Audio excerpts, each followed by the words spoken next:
A large cargo plane crashed early in the morning whilst landing at Vilnius airport in Lithuania. It hit a house, resulting in the death of one person on board. The plane, operated by Swift Air on behalf of DHL, had taken off from Leipzig, Germany.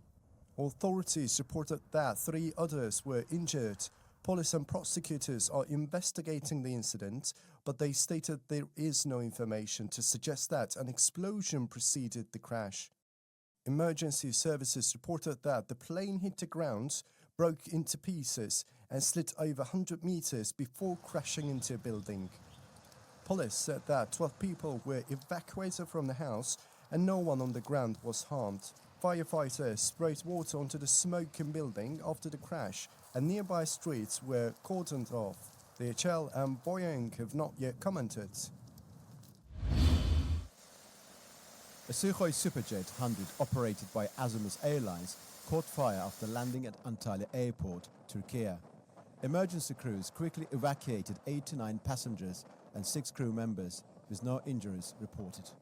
The incident occurred on Sunday evening as a plane arrived from Sochi. Emergency teams responded promptly, extinguishing the fire and deploying inflatable slides for evacuation. Landings were suspended temporarily, resuming after the aircraft was removed from the runway. The Turkish Transport Ministry confirmed the fire originated in the plane's engine. Investigations are underway to determine the cause of the blaze. The situation remains tense in Tbilisi, the capital of Georgia, after protesters staged demonstrations over their non-recognition of the country's parliamentary election. Law enforcement agencies remain on high alert. I am standing on Rustaveli Avenue, where the tensions are rising as Georgia witnesses an important day in its political history. Protesters have been gathered here since 9 p.m. last night to express their dissatisfaction with the parliamentary election results. Today marks the first session of Georgia's 11th convocation of parliament. The ruling Georgian Dream Party, which secured 89 out of 150 seats in the last month's election, is proceeding with its agenda despite the boycott by opposition parties, the president and NGOs who all deemed the new parliament illegitimate. Just hours ago, demonstrators intensified their efforts by throwing eggs at the parliament building and using trumpets and chants to disrupt proceedings. Several thousand people have joined the protest, forming a sea of determination under pouring rain. The police have taken no chance. Streets leading to the parliament are blocked. A yellow security zone has been declared, and riot police with shields and a water cannon are on high alert of Freedom Square.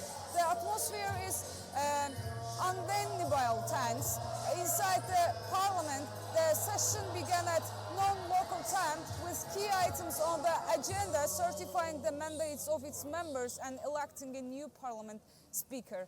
This comes as Georgian Dream leaders, including Prime Minister Irakli Kabakhidze and Honorary Chairman Bidzina Ivanishvili, firmly reject allegations of election fraud. According to the Central Election Commission, Georgian Dream won 54% of the vote. Meanwhile, the Georgian Ministry of Internal Affairs has issued a stark warning to the protesters, urging them to remain within the limits of the law. The ministry has promised to take all appropriate legal measures should anyone engage in unlawful activities. As we speak, the protests show no sign of slowing down. Demonstrators are resolute and the police are fully mobilized. The political divide here in Georgia is deepening and the coming hours will be crucial.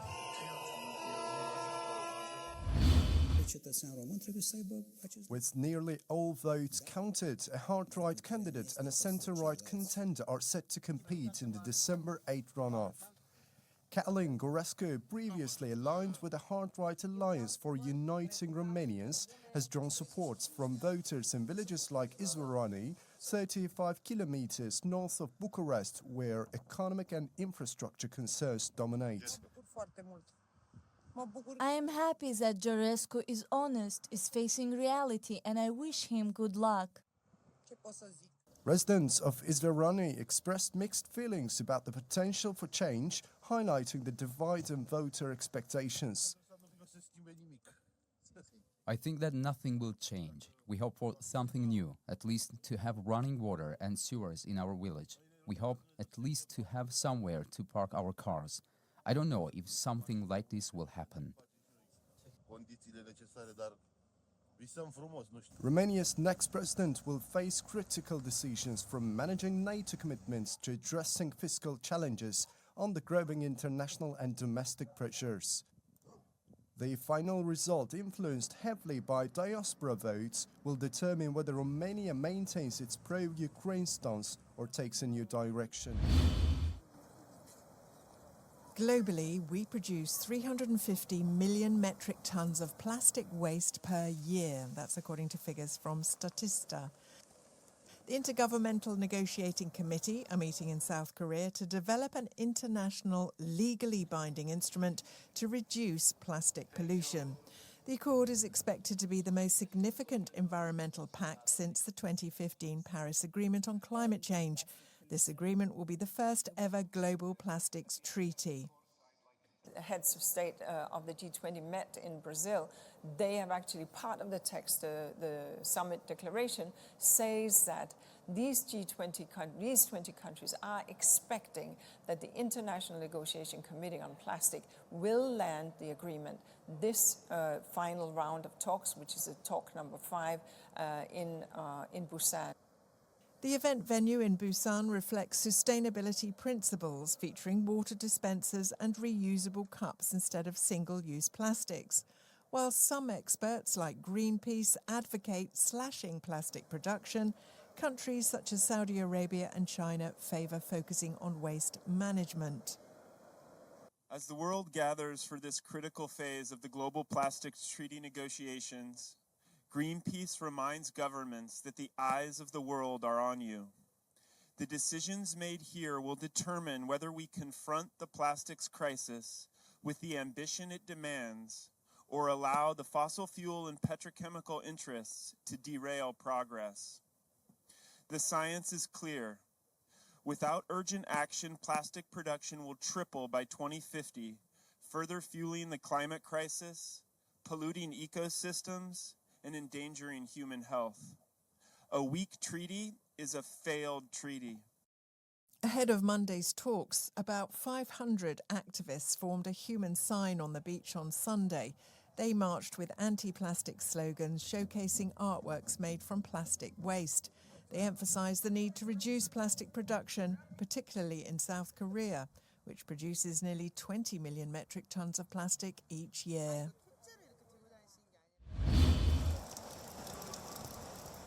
In Wales, homes and streets were flooded in Pontypridd, and residents used buckets to clear water. Firefighters worked tirelessly to pump water from a major road and back into the local river to enable the reopening of transportation links. Emergency workers rescued a stranded dog, whilst local resident Victor evacuated with his partner and their pet cat after moving valuables to the upper floor of their home.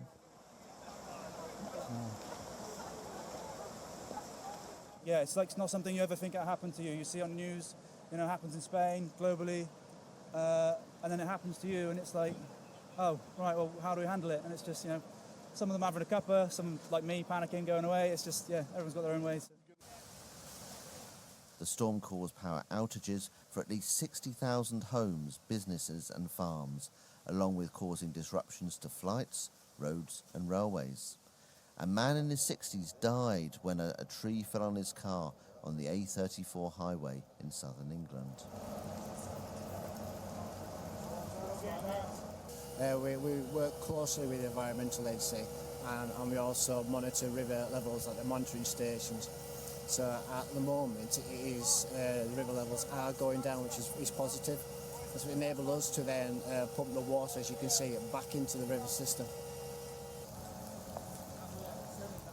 Experts from the Meteorological Office called the storm a multi-hazard event as it brought snow, heavy rain and strong winds. Recovery efforts are underway as residents hope for calmer weather ahead. Smog, dense and filled with hazardous chemicals. India's capital, New Delhi, is experiencing high levels of air pollution. This comes as cold air traps dust, smoke and emissions, causing dense layers of smog to form and reduce visibility. Residents are beginning to experience ill effects of constantly inhaling the pollution. When we go for morning walks in our village, we can feel the positivity of breathing clean, fresh air and know that we are doing something good for our health. But in New Delhi, pollution has become the biggest issue and my eyes are burning. I have congestion and a sore throat.